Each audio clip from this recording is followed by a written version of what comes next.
Good evening বন্ধুরা। তো দেখো আজকে আমি আবার একটা নতুন রেসিপি নিয়ে এসেছি। তো সেটা হচ্ছে চিকেন মোমো। তো চলো তোমাদের রেসিপিটা বলি। আমাদের মাংস নিয়ে এসেছে দু রকম, ওটা হজম ঘর মেটে আছে আর এটা শুধু ছিবড়ে আছে। তো ওটাকে আমি ভালো করে ছিবড়েটা সব কিছুই ভালো করে ধুয়ে নিয়েছি। ধুয়ে চিকেনটাকে পুরো কিমা করে নিয়েছি। দিয়েতে আমি একটু গাজর, একটু আলু, একটু পেঁয়াজ, যেহেতু আমার কাছে সবজি খুব একটা নাই কিছু, তার জন্য আমি একটু আলু দিয়ে মেকআপ করে নিয়েছি। তো আজকে কোনো মশলা দিইনি, কোনো মশলা দিয়েছি আদা রসুনটা দিইনি। তো এখানে পেঁয়াজ কুচিয়ে নিয়েছি একদম। আর এই মেশিনটা দিয়ে আমি চিকেনটাকে কিমা করেছি হ্যান্ড চপারে। আমি হাতে করে কিমা করতে পারি না। তো এই তিনটেকে একসঙ্গে এখন মাখাবো। তারপর দেবো হচ্ছে মশলা, যা যা মশলা লাগে আর কি। আমি আজকে একটু চিলি সস দিয়েছি, গোলমরিচের গুঁড়ো, সয়া সস খুবই কম ছিল। আজকে সবই মোটামুটি কম হয়ে গেছে, তবে খেতে খারাপ হয়নি। তো দেখো এখানে সয়া সস, চিলি সস এই দুটো দিয়ে দিয়েছি। এবার দেবো কিছু গুঁড়ো মশলা, সেটা হচ্ছে লঙ্কার গুঁড়ো আর হচ্ছে জিরের গুঁড়ো, ধনের গুঁড়ো, হলুদটা দিইনি, হলুদ তো দেয় না এতে। আর নুনটা পরে দেবো, ধনে গুঁড়োটা দিইনি, সেটা আমার খেয়াল নেই। এই রেসিপিটা বানানোর 2 দিন পর আমি এডিট করছি ভিডিওটা।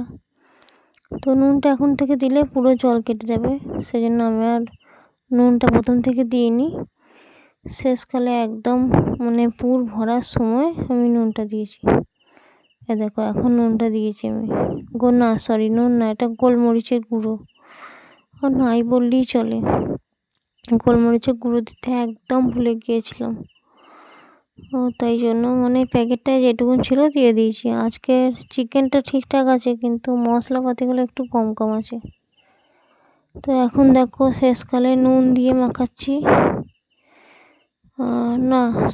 তোমাদেরকে শুধুই নুন দিয়ে মাখাচ্ছি বলে দিচ্ছি, কিন্তু এটা ভালোভাবেই ম্যারিনেট করে রেখে দিলাম।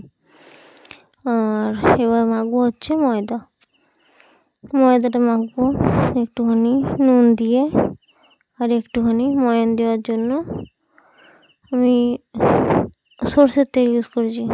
তো এইবার দেখো আমার মোমো করার সময় হয়েছে, সেই জন্য আমি একটু নুন দিয়ে মাখিয়ে নিলাম। আজকে নুনটা যেটা দিয়েছিলাম একদম ঠিকঠাক হয়েছে। এর আগের দিন যেটা করেছিলাম সেটা তোমাদের সাথে শেয়ার করিনি, নুনটা একটু কম হয়েছিল বলে আবার দ্বিতীয়বার করে দিয়েছিলাম। তো দেখো এখানে আমি মোমো বেলে খানিকগুলো করতে দিয়ে দিয়েছি। আমার বর কিন্তু পুরো হেল্প করেছে আমাকে। আমি বেলে দিয়েছি, ও পুরোপুরি পাকিয়েছে, ভরেছে। আমি একদমই সেভ করতে পারছিলাম না মোমো, আমি একদমই পারি না, সত্যি কথা। তো এখানে দেখো মোমো বসিয়ে দিয়েছি। এখানে দেখো বসাইনি, জলটা গরম হচ্ছিল, খেয়াল নেই। তো এই মোমো বসালাম। তো এখন দেখছি মোমো হয়েছে নাকি খুলে। তো মোটামুটি হয়েই এসেছে, এইবার নামানোর পালা। তো ওইটা নামিয়ে নিয়ে আর একটা দিয়ে দিয়েছি।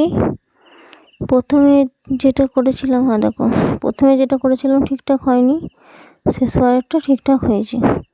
তো চলো, আমার মোমো রেসিপি তোমাদের কেমন লাগলো অবশ্যই জানিও। ততক্ষণ ভালো থেকো, সাবধানে থেকো, সুস্থ থেকো। তাহলে আজকের মতন টাটা।